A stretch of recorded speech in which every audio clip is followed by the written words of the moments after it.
Hello everyone, the topic of our presentation today is Malaysia from colonization to property. Okay, and the following are 17 members. So let's start our presentation.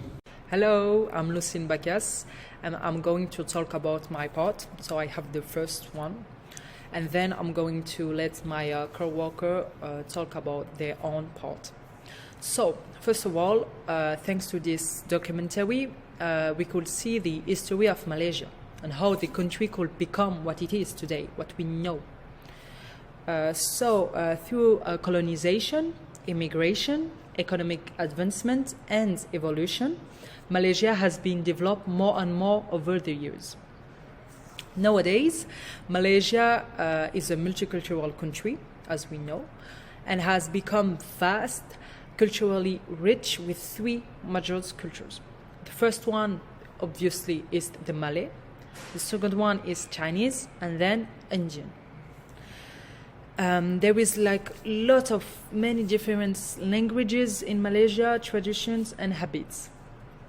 Moreover, the colonial history also can explain the diversity of the Malaysians' population.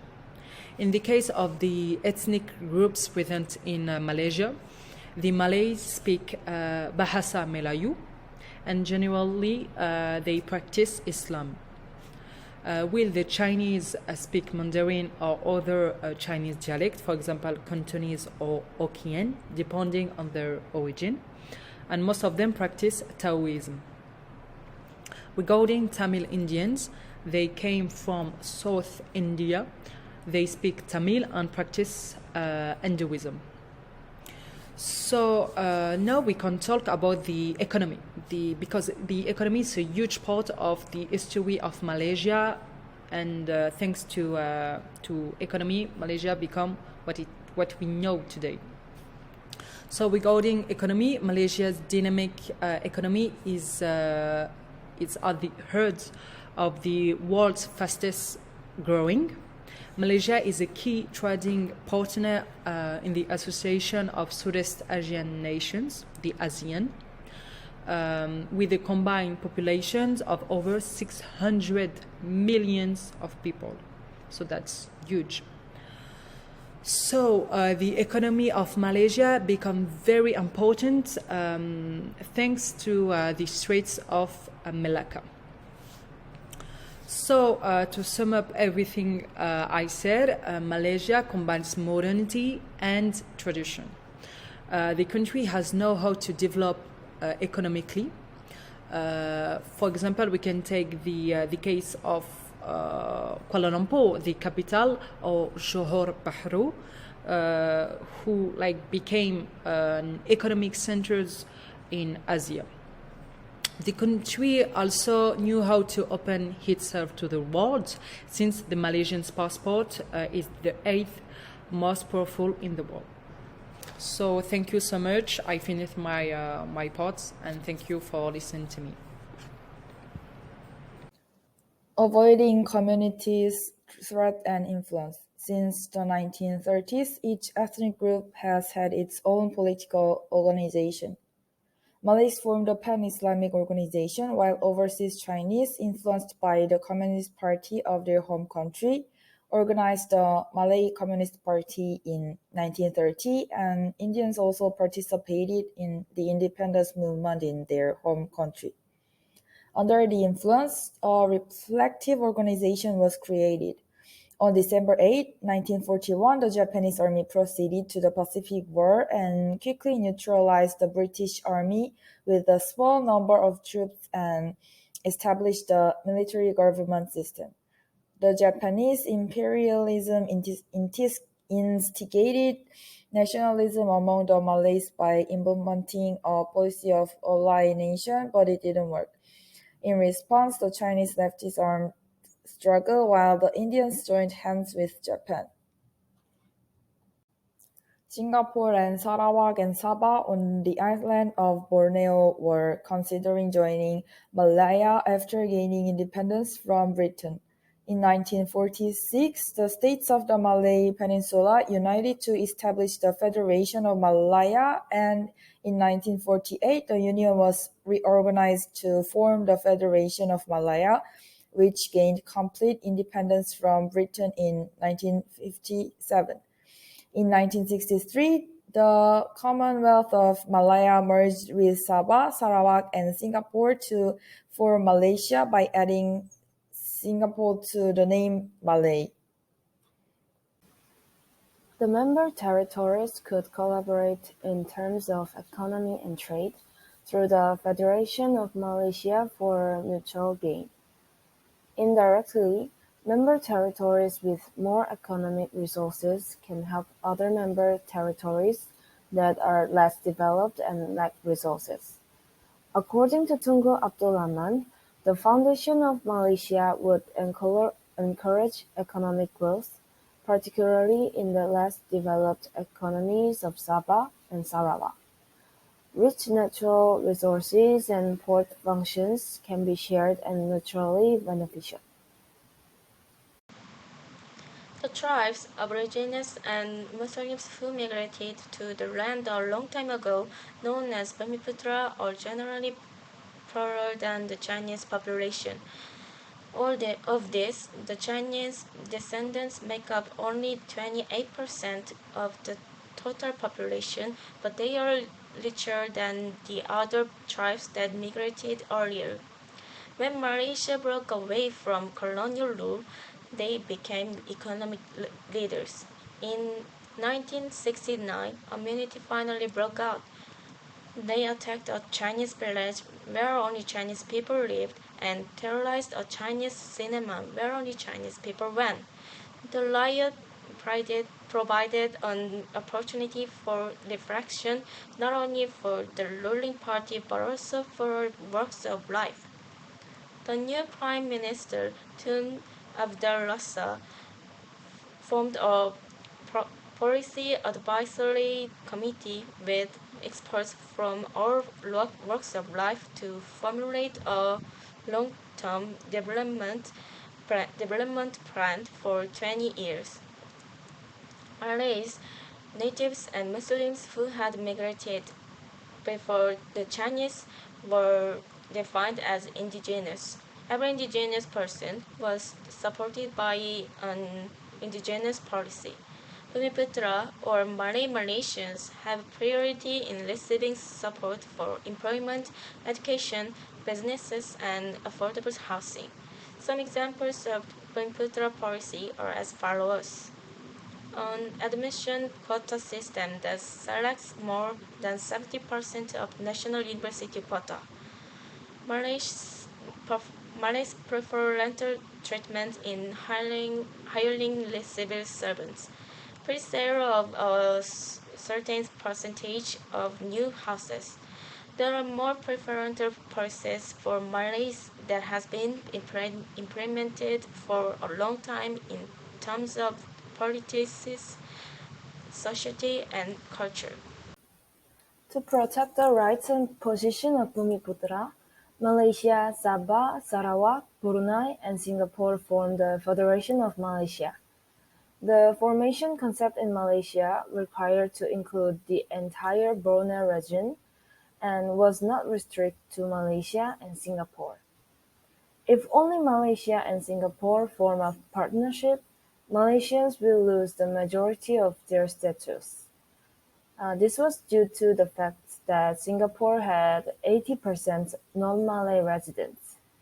However, in Sabah and Sarawak, the proportion of Bumiputra, including Malaysian, is about 50%, and the proportion of Chinese is almost 40%.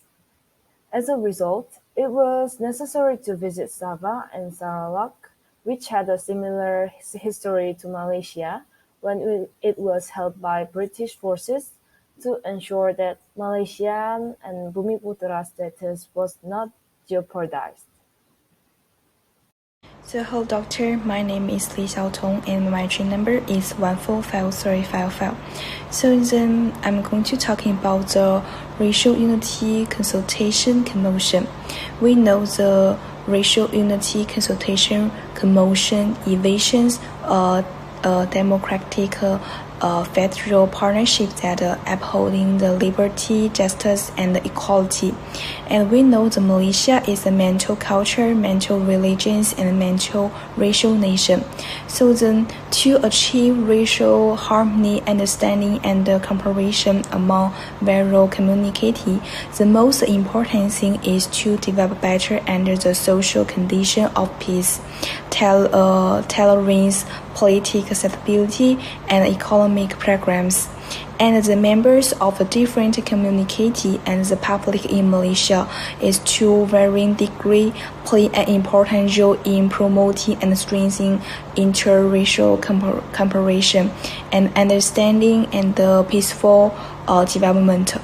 So then we know the establishment of the racial unity consultation commission bring hope to Malaysia as a mental culture mood of democracy, tolerance, harmony, and programs. Carbot Commission. The Carbot Commission was officiated on 16 January 1962, named derived from the foundation's name, Lord Carbot, of inquiry set up to determine whether the people of North Borneo, North Sabah, and Sarawak supported to proposal to create the Federation of Malay, consisting of Malay,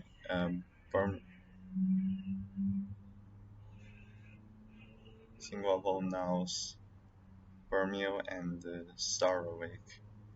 Commission of communicate with more than 400 people from 619 groups.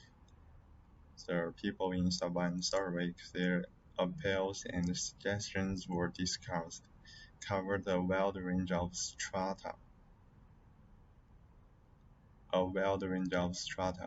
The British government drew the conclusion: majority of Sabah and the people of Sarawak agreed to join the Federation of Malay in a referendum. The Commission released its findings, reports, and recommendations on the 1st August 1962. It concluded the formation of Malaysia should be implemented. Hello doctor, my name is Li Xiaotong and my second part is to introduction the Intergovernmental Committee. The Intergovernmental Committee is tasked with formulating future constitutional arrangement. The basic task of the Intergovernmental Committee is to reach a consensus to provide a center production for the traditional knowledge, traditional culture, expression, or genetic research. But the documents, conventions, or research provided do not clearly indicated protection for indigenous people and the local community. The main task of the Intergovernmental Committee are to convene an indigenous group at each meeting and to establish a WIPO voluntary fund for member states to finance the active participation of indigenous community and civil society stakeholders. In 1957, the Constitutional Conference in London agreed to Singapore's independence. The British government has decided to retain only the powers of diplomacy, defense, and constitutional suspension. In 1958, the State of Singapore Act was passed by the British Parliament to establish a Singaporean state and grant Singapore citizenship. On 27 May 1961, Prime Minister Tunku Abdul Rahman proposed the creation of a Malaysian Federation consisting of Malaya, Singapore, Sarawak, Brunei, and Northern Borneo. In 1962, a referendum was held in Singapore on joining to the Malaysian Federation, and 73% people agreed it. As a result of referendum, Singapore joined the Malaysian Federation in 1967. However, there were different opinions between the federal government and the Singaporean state government in terms of various policies, including politics, economy, and society, and it led to the outbreak of unity. On 9 August 1965, Singapore became independent from the Malaysian Federation due to conflicts and ideological difference over ethnic policy. Appropriating independence from colonial status, the Federation of Malay was established on the 1st of February 1948. In 1963, after 15 years, Malaysia eventually formed a federal federation. Processing education from 1824 to 1857, Malaysia's education system undergo many reforms. A comprehensive system of education was developed, and various departments were established. Malaysia and ASEAN. Malaysia joined ASEAN in 2015. They regard ASEAN as the cornerstone of their foreign policy and attach great importance to developing relationships with major powers, and actively promotes East Asian cooperation. According to above description, I have a better understanding of the information about Malaysia and its diverse culture.